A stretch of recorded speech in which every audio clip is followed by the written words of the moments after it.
저는 오늘 주 안에서 항상 기뻐하라 빌립보서 강의 19번째로 아무것도 염려하지 말고 라는 제목으로 하나님 말씀 증거하도록 하겠습니다. 저는 지난주에 저희가 이제 빌립보서 강의 이제 하면서 4장으로 들어오면서 사도 바울이 교회 안에서 이제 성도들 간의 좋은 관계를 갖기 위해 건면한 내용들을 좀 더 구체적으로 나누었죠. 성도들 간의 좋은 관계를 유지하는 것을 영적 전쟁으로 생각합시다. 서로 다른 생각과 다른 관점을 가지고 있다 할지라도 먼저 같은 마음을 품기 위해 노력합시다. 각 성도들마다 차이점들과 다른 점들이 많이 있겠지만 그럼에도 공통 분모에 집중합시다. 특히 우리는 복음 사역을 위해서 함께 힘쓰는 이 동역자가 되었는데 그거와 또 예수 그리스도의 십자가의 은혜로 구원받고 하나님의 자녀가 되고 한 가족이 되었는데 바로 그 공통 분모에 집중합시다.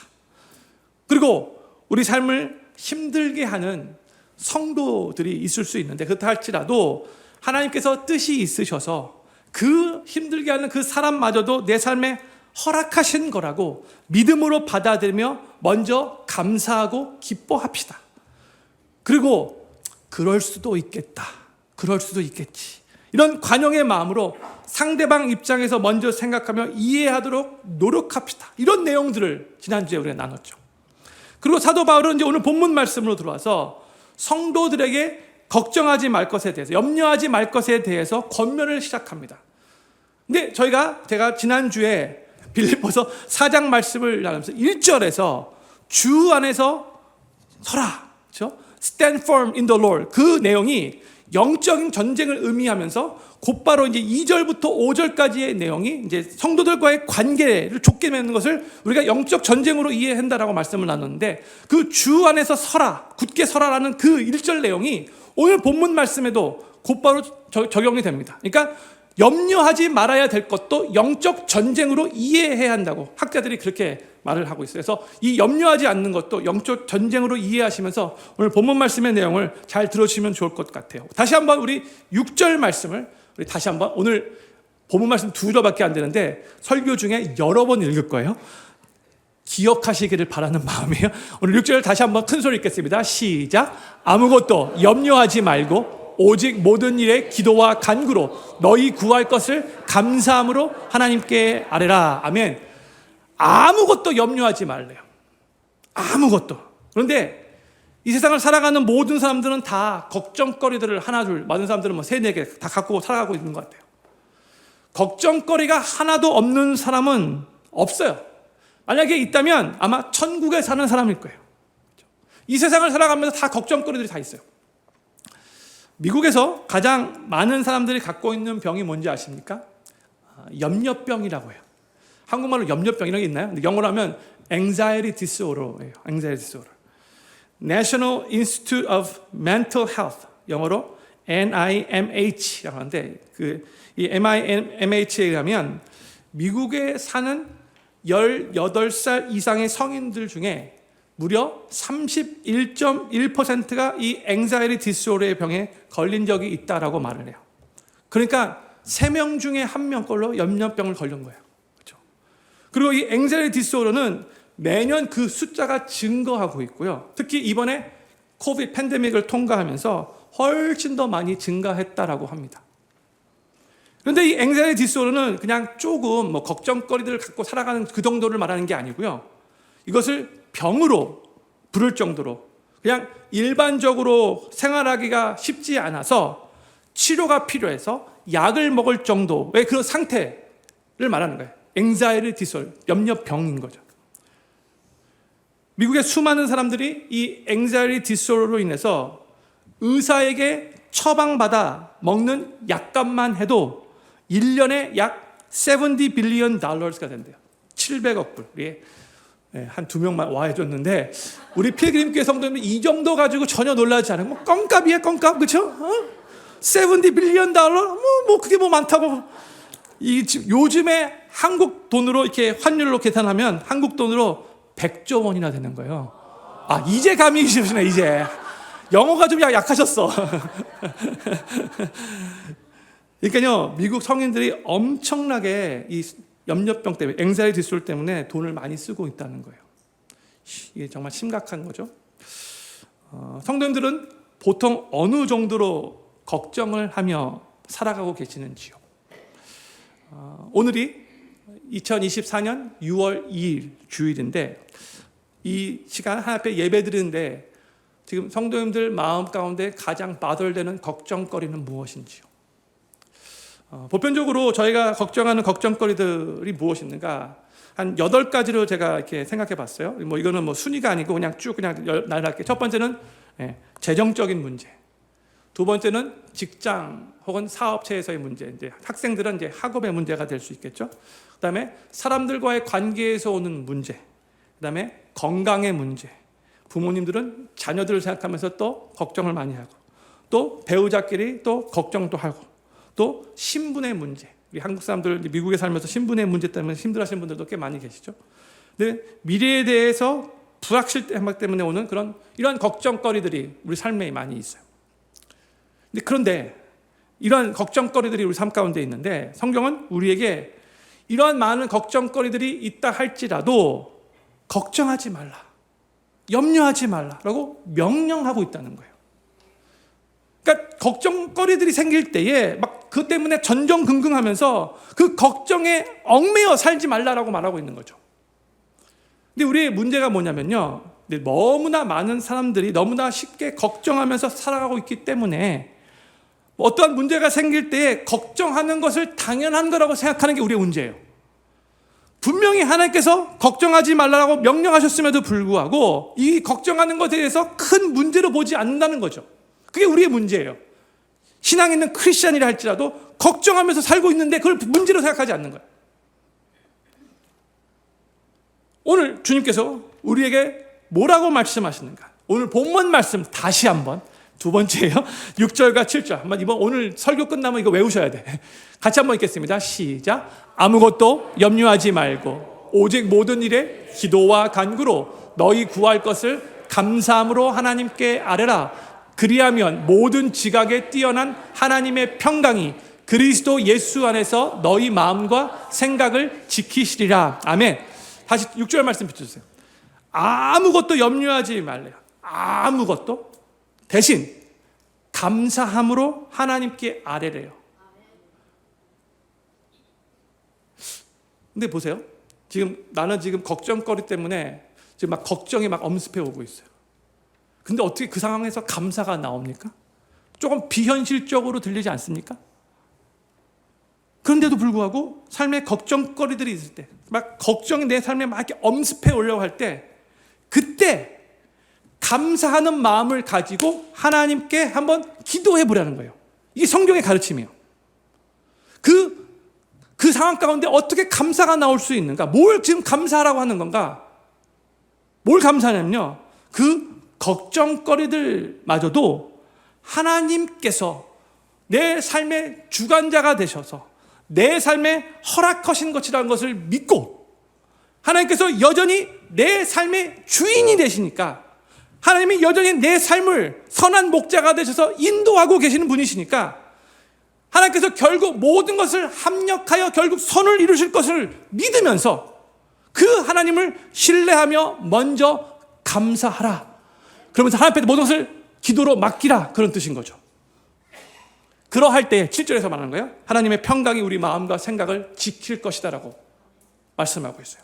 살아가는 필교회 성도님들 꼭 기억하시면 좋을 것 같아요. 걱정하는 것은 절대로 하나님의 뜻이 아니라는 것을 믿으시기 바랍니다. 하나님의 뜻이 아니에요. 하나님의 뜻이 절대로 아니에요. 그러면 왜 성경은 아무것도 염려하지 말라고 우리에게 명령할까요? 왜 이게 하나님의 뜻이 아닐까요? 여러 가지 이유가 있을 수 있겠지만 저는 오늘 3가지로 한번 생각해 보고 싶어요. 첫 번째로, 걱정한다고 문제가 전혀 해결되지 않기 때문이에요. 걱정한다고 문제가 전혀 하나도 해결되지 않기 때문인 거예요. 걱정은 마치 차를 이 파킹 기어에 딱 놓고 막 엑셀레이터를 막 밟는 것과 마찬가지예요. 엑셀레이터 막 밟으면 막 소리 멍멍 크게 나겠죠? 그렇죠? 그리고 막 냄새도 나겠죠? 또 막 연기도 나겠죠? 그런데 그 차는 아무 데도 가지 않고 그냥 그 자리에 가만히 있는 거예요. 이게 바로 걱정인 거예요. 또 마태복음 6장에서 예수님이 산상수훈에서 제자들에게 걱정하지 말라라고 가르치시면서 이런 말씀을 하셨어요. 마태복음 6장 27절 말씀 같이 읽겠습니다. 시작. 너희 중에 누가 염려함으로 그 키를 한 자나 더할 수 있느냐 했어요. 이게 무슨 뜻이에요?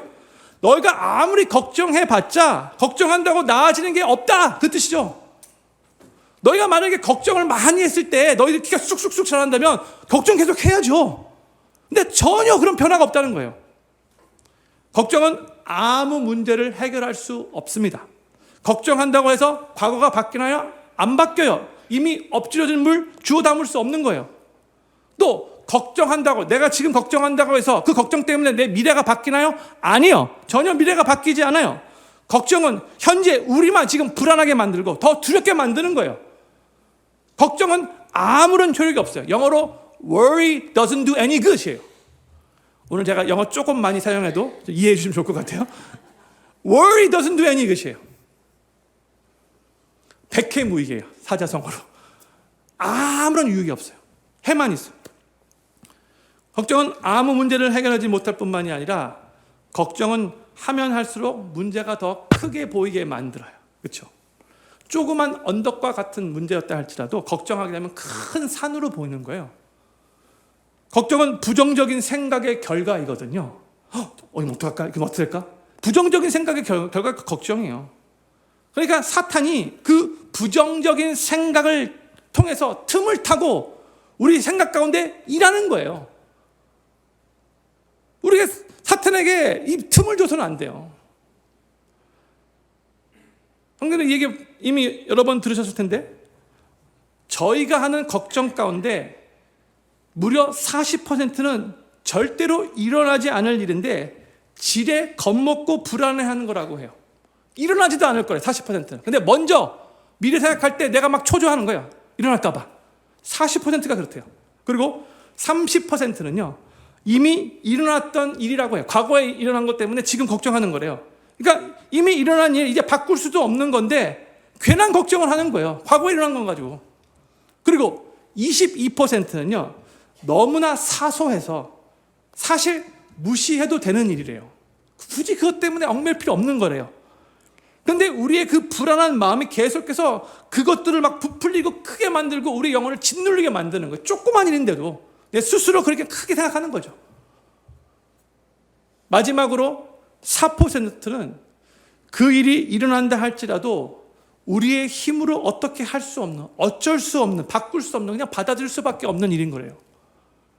그러니까 보세요. 40, 30, 22, 4 다 더하면 몇이 나와요? 96.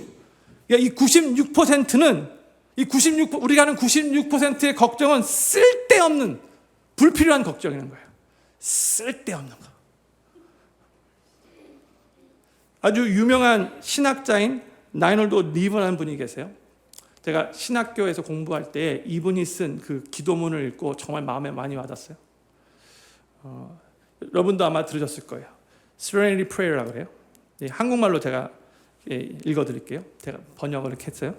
주여, 바꿀 수 없는 것은 받아들일 수 있는 평온을 주옵시고 바꿀 수 있는 것은 바꿀 수 있는 용기를 주옵시고 그리고 이 두 가지를 구별할 수 있는 지혜를 주옵소서. 제가 젊은 이 신학도에 제 평생의 이 기도문으로 생각하고 있어요. 우리가 필요한 건 세 가지예요. 바꿀 수 없는 거 그냥 받아들이는 평온한 마음 필요한 거죠. 그리고 내가 바꿀 수 있는 거면 바꾸기 위해서 노력하는 용기가 필요한 거죠. 그리고 정말 이 두 가지를 분별할 수 있는 지혜가 필요한 거예요. 걱정이 우리 삶을 엄습해올 때 우리 성도님들 이 기도문을 기억하실 수 있기를 바라고 성도님들도 이것을 위해서 기도하시면 좋을 것 같아요. 두 번째로 왜 하나님 성경이 걱정하지 말라라고 우리들에게 명령하고 있는가? 걱정은 삶의 부작용들을 초래하기 때문에 그런 거예요. 그러니까 걱정으로 인해서 바꿀 수 있는 게 아무것도 없을 뿐만이 아니라 이 걱정은 도리어 우리들의 삶에 더 나쁜, 안 좋은 부작용들을 초래한다는 거죠. 제가 성경의 예를 두 가지 한번 들어볼게요. 먼저 아브라함을 생각해 보고 싶어요. 아브라함은 자기 아내가 너무 예쁘다고 애굽으로 내려갔을 때 어떠한 걱정을 했죠? 애굽 사람들이 예쁜 자기 아내를 자기로부터 빼앗아 가기 위해서 자기를 죽일 거라고 엄청나게 걱정했죠. 저는 이 아브라함의 마음을 누구보다 잘 안다라고 말씀드렸죠. 저도 참 많이 불안해요. 그렇죠? 아브라함이 그렇게 걱정하면서 아내에게 뭐라고 말을 했는가? 창세기 12장 12절 13절 말씀. 애굽 사람이 그대를 볼 때에 이르기를 이는 그의 아내라 하고 나는 죽이고 그대는 살리리니 원컨대 그대는 나의 누이라 하고 그리하면 내가 그대로 인하여 안전하고 내 목숨이 그대로 인하여 보존하겠노라 하니라 했어요. 참, 이게 남편이 아내한테 한 말이에요. 그렇죠? 이 아브라함의 이 쓸데없는 염려 때문에 어떤 부작용이 일어났죠? 거짓말을 하게 된 거죠. 그리고 그뿐만이 아니라 그 거짓말로 인해서 자기 아내를 결국 애굽 왕에게 바로 왕에게 빼앗겼어요. 만약에 아브라함이 쓸데없는 걱정하지 않고 그냥 있는 그대로 진솔되게 말했더라면 자기 아내를 빼앗길 필요가 없었어요. 쓸데없이 걱정했기 때문에 거짓말하고 결국 아내를 빼앗긴 거예요. 정말 추한 남편의 모습을 보여줬어요. 한번 사울왕의 경우를 한번 생각해 볼까요? 사울왕은 이제 백성들이 이제 자기보다 다윗을 점점 더 많이 좋아하니까 다윗은 전혀 그런 마음이 없었음에도 불구하고 자신의 그 왕권이 위태로울까봐 다윗이 자기 몰래 뒤에서 뒤통수 칠까봐 엄청나게 쓸데없는 걱정을 많이 했어요. 다윗이 누구와 얘기하는 것만 봐도 저놈이 내 뒤에서 그냥 쿠데타 일으키려고 좀 나쁜 짓 하려고 노력하고 있는 건가? 이렇게 의심하기 시작했어요. 결국은 이 도액이라는 이 사람이 이 높 마을의 제사장과 다윗이 얘기하는 것을 자기가 봤다라고 사울왕에게 알려주죠. 그러니까 또 사울왕이 불안해가지고 다윗이 제사장하고 얘기를 했단 말이야? 그래서 직접 그 제사장 만나러 가요. 당신 다윗하고 얘기했죠. 무슨 얘기했습니까? 다윗과 내 뒤에서 나 잡아먹으려고 왕권 탈취하려고 그렇게 모의를 꾸민 겁니까? 그리고 왜 다윗하고 얘기한 다음에 나한테 보고하지 않았습니까? 제사장이 아닙니다, 왕이요. 다윗은 절대로 그럴 사람이 아닙니다. 우리가 왜 그런 말을 하겠습니까? 다윗은 정말로 충성된 신하입니다. 이렇게 말을 했어요. 그런데도 사울왕은 그 말을 믿지 못했어요. 그래서 어떻게 하죠? 결국 일러 바친 그 도액을 시켜서 저 제사장 죽이라. 그 제사장뿐만이 아니라 그 마을에 있었던 모든 제사장들을 다 85명이나 되는데 다 살육해서 죽게 했어요. 쓸데없는 걱정이 제사장들 85명을 죽게 만든 거예요. 성도님들 많은 때예요. 뭐 이 정도까지 엄청난 비극은 아니겠지만 나의 걱정으로 인해 다른 사람들을 해칠 수 있다는 거 기억해야 돼요. 부정적인 그런 영향을 줘서.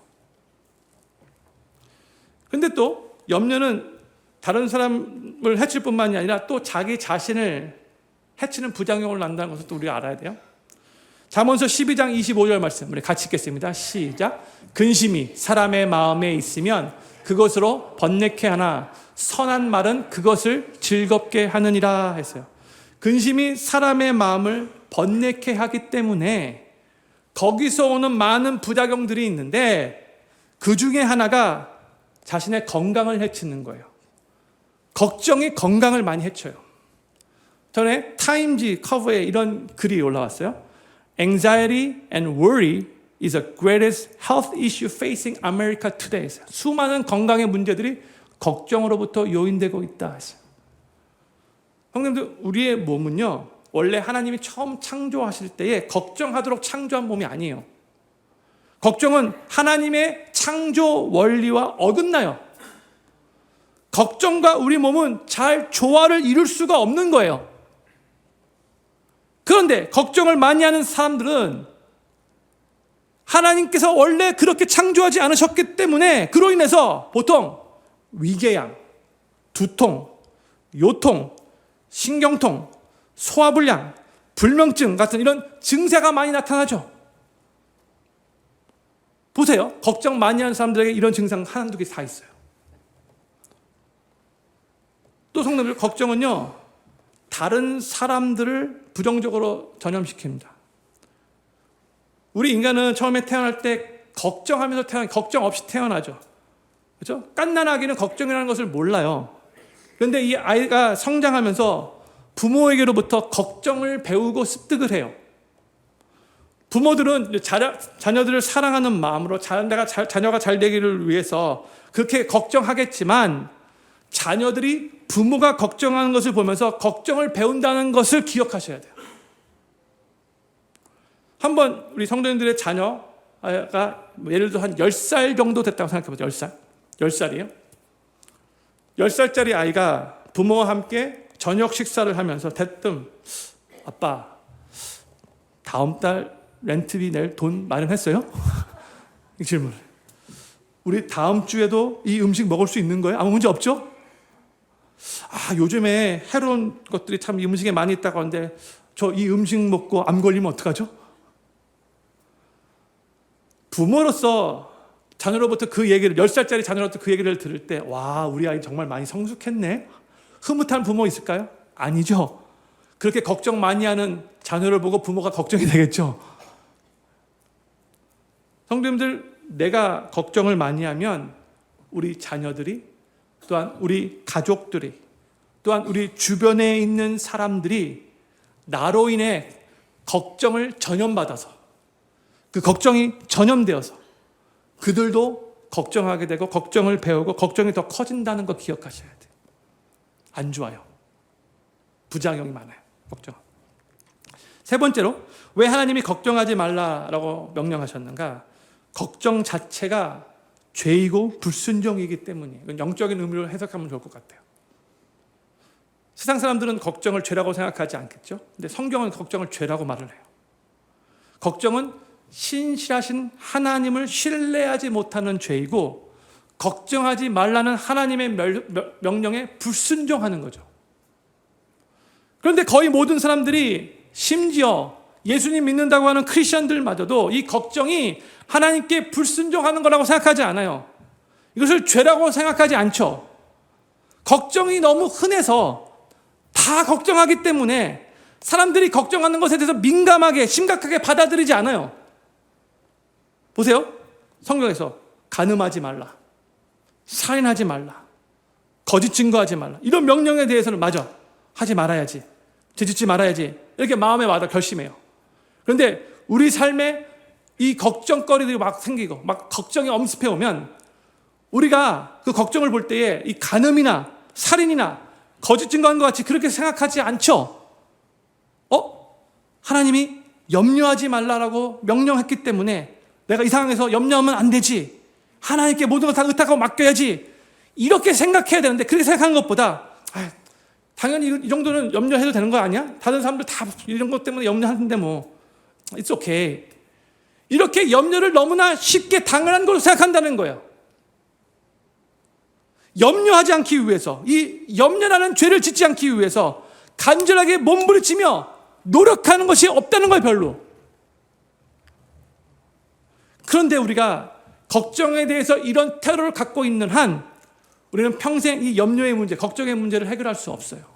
이것을 불순종이다, 이것을 죄다라고 그렇게 우리가 받아들여야 돼요.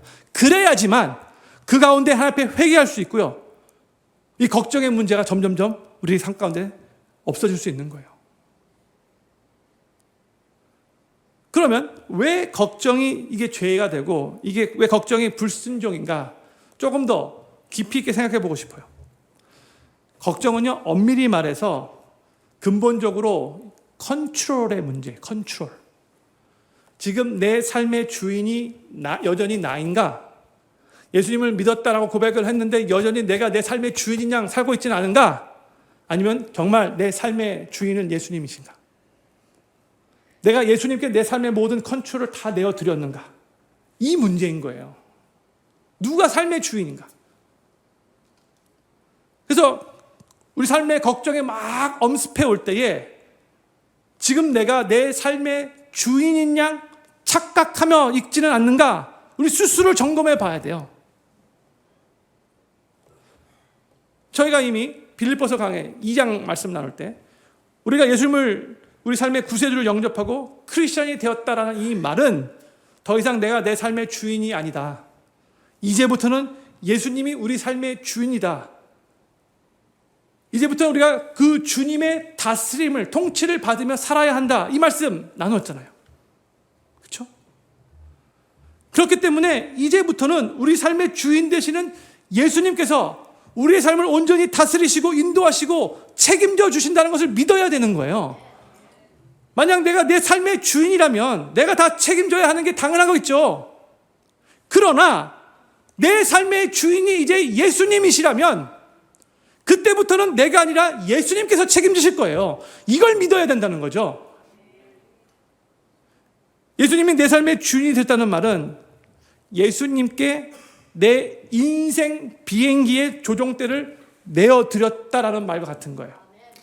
예수님, 내 인생 비행기의 친히 파일럿가 되셔서 내 인생 비행기를 주님이 친히 조정해 주십시오. 맡기는 거예요. 그리고 그 주님이 이 파일럿가 되셔서 그 조종대를 붙잡고 계신다면 이제 우리는 걱정할 필요가 없는 거죠. 예수님이 저 비행 조정 잘 못하시면 어떡하지? 이 비행기 떨어지면 어떡하지? 그렇게 생각하는 것 자체가 예수님 믿지 못하는 거잖아요. 우리 삶에 언제 걱정이 크게 생기는가? 내가 직접 내 인생 조종대 컨트롤을 붙잡고 있으려고 할 때인 거예요. 내 삶에 일어나는 일들에 대해서 내가 다 이해해야 되고요. 내가 다 컨트롤하고 싶고요. 내가 내 모든 것들을 내 방식대로 해결하고 싶은 그런 마음 갖고 있으면 아직도 내가 내 삶의 인생 조종대를 붙잡고 있다는 뜻이죠. 그렇겠지만 그렇게 다 이해하면서 스스로 다 컨트롤하려고 하면 할수록 걱정만 더 커지고요. 머리만 더 복잡해지는 거예요. 내 삶의 조종대를 예수님께 온전히 다 내어드리고 맡겨드리면 그때 마음이 평안해지는 거죠. 주님이 조종하실 거니까. 영어로 let go, let God이라는 말이 있죠. 전에도 한번 말씀드렸는데 뭘 let go예요? 우리의 인생 조종대를 let go 하는 거예요. 우리가. 그걸 let God, 하나님께서 그 인생 조종대를 조종하게 하시는 거예요. let go, let God. 주님께 모든 걸 다 맡긴 let go, let God 한 다윗의 고백을 한번 들어보실까요? 시편 131편 1절과 2절 말씀.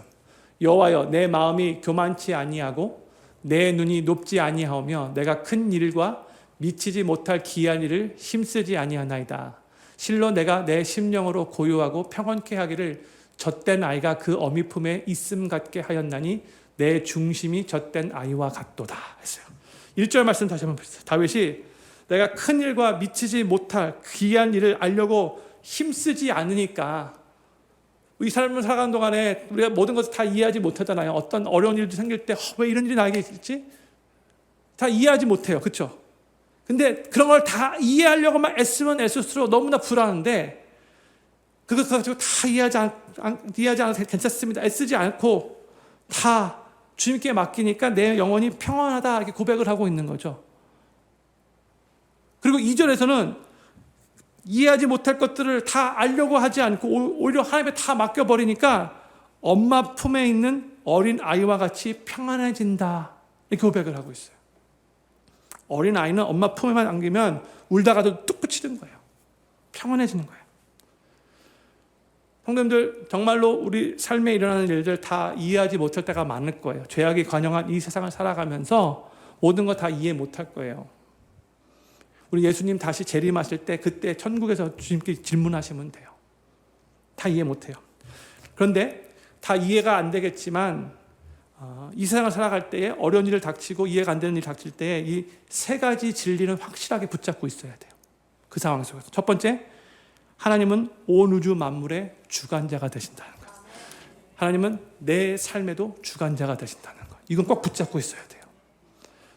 그리고 두 번째, 하나님은 여전히 나를 사랑하신다는 거예요. God still loves me no matter what.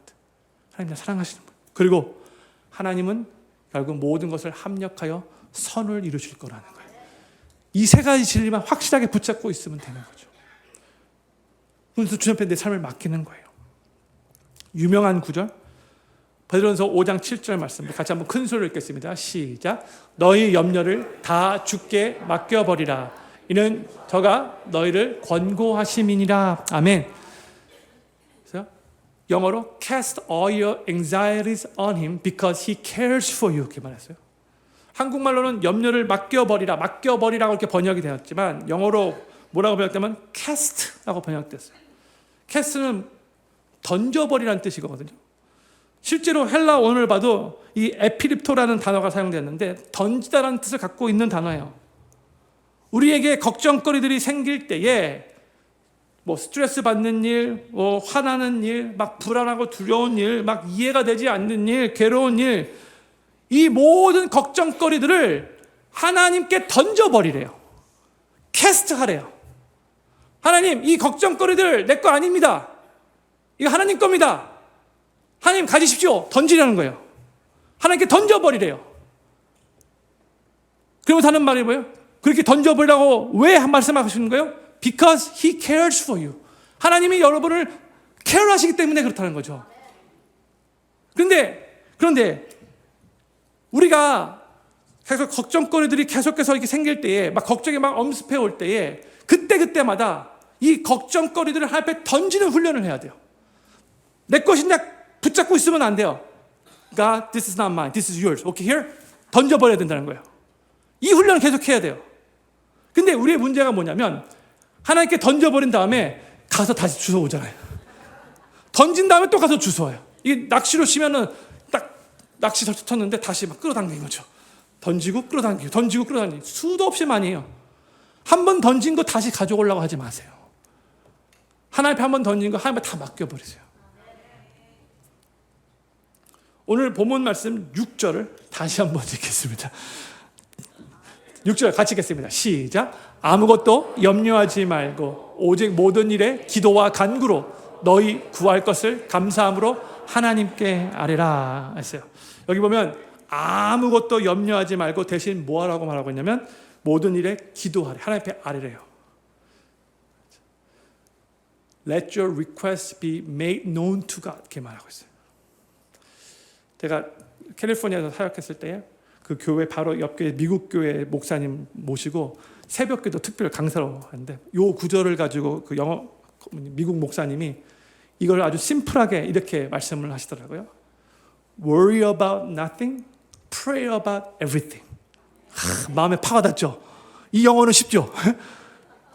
오늘 아침에 빠다 드시고 오셨는지 모르겠지만 저를 한번 따라해 주시면 감사하겠습니다. Worry about nothing, pray about everything.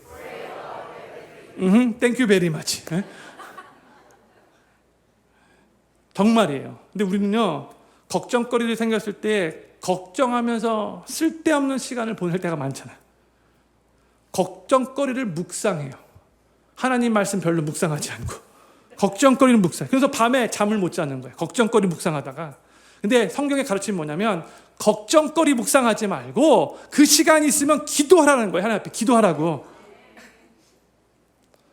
성도님들, 걱정은 아무것도 변화시키지 못하고 걱정은 도리어 우리 삶을 부작용을 낳겠지만 기도는 엄청나게 많은 것들을 변화시킵니다. 기도는 정말 신비스러운 거예요. 하나님의 능력과 하나님의 일하심이 기도를 통해서 나타나요. 하나님이 그렇게 일하시기로 결정하신 거예요. 하나님이 하나님 스스로 하실 수 있겠지만 많은 때의 성도들의 기도와 함께 일하시기로 하나님 그렇게 마음먹으신 거예요. 그래서 기도할 때 많은 일들이 일어나고 많은 것들이 변화되지만 무엇보다도 기도할 때 내 자신이 변화되죠. 이게 중요한 거예요. 비록 상황은 하나도 변한 것이 없다 할지라도 기도할 때 하나님은 먼저 나를 바꿔주신다는 거예요. 어떻게 바뀌는가? 첫 번째로 문제를 보는 내 시선과 태도가 나 중심에서 하나님 중심으로 바뀌는 거죠. 그러니까 기도하기 전에는 그 문제가 너무나 커 보였어. 내 영혼이 짓눌렸어요. 너무 힘들었어요.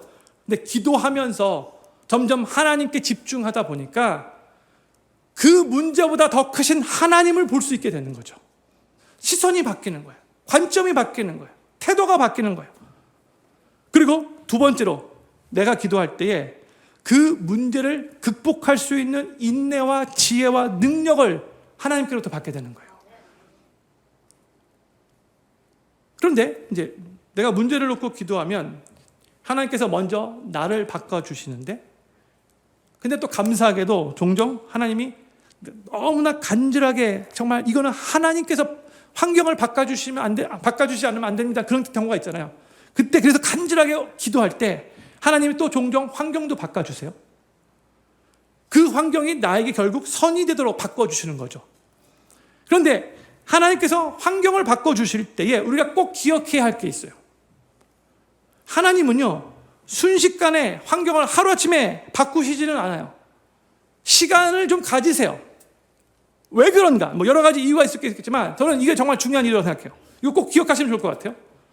하나님께서 환경을 변화시키실 때에 그로 인해서 영향받는 사람들이 많이 있을 거 아니에요. 그렇죠?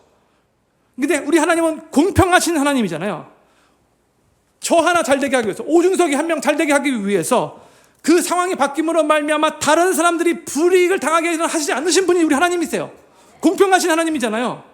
그래서 하나님은요, 환경을 변화시킬 때에도 그 변화된 환경으로 인해 영향받게 될 사람들에게 다 공평하고 완전하게 하기 위해서 먼저 환경을 조성하셔야 되는 거예요. 그렇기 때문에 시간이 좀 걸리는 거예요.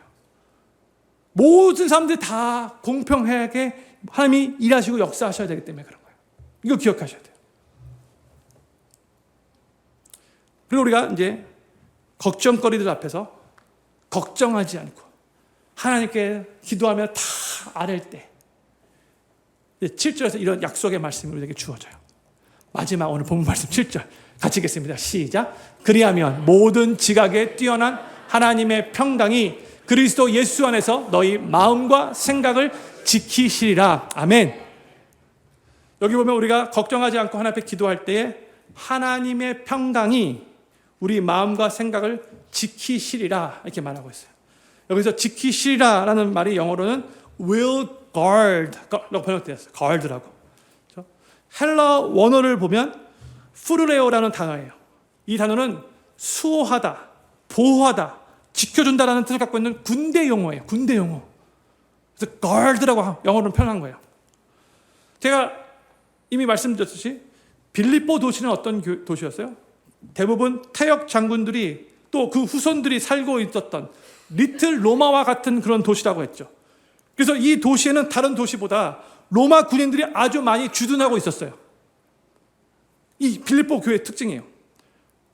근데 로마 군대가 어떤 세계 최고로 강대국의 그 군대였기 때문에 그 군대가 이 빌립보 도시를 지키고 있었기 때문에 빌립보 도시에 살고 있었던 사람들은 군대가 지킨다는 것을 그 의미가 무엇인지를 잘 알고 있었어요.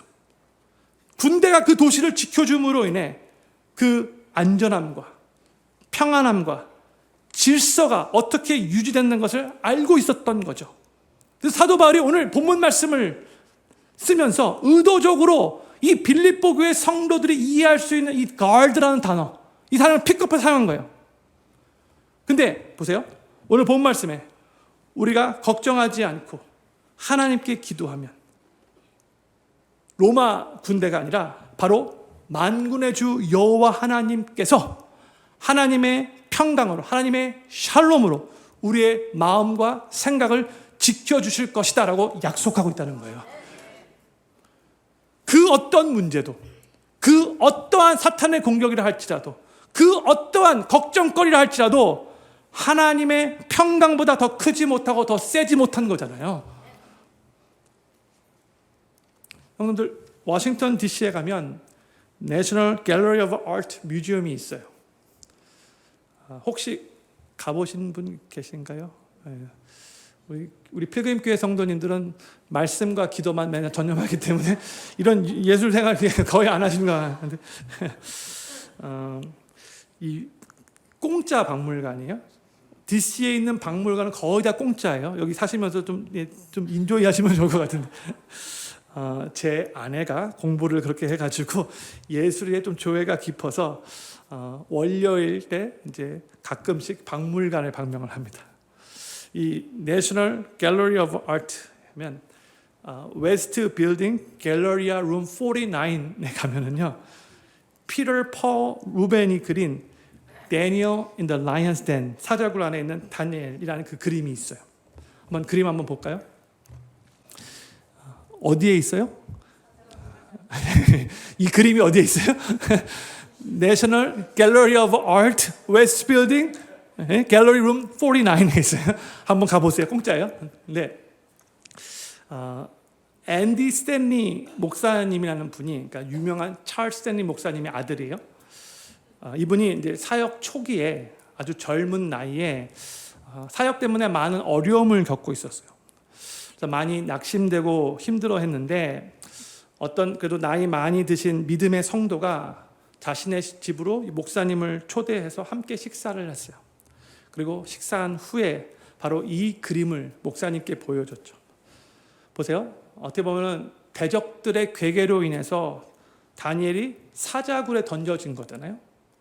그렇죠? 이 피터, 루벤이 그 장면을 자기가 창의적으로 크리에이티브하게 이미지하면서 그린 그림이잖아요. 그렇죠?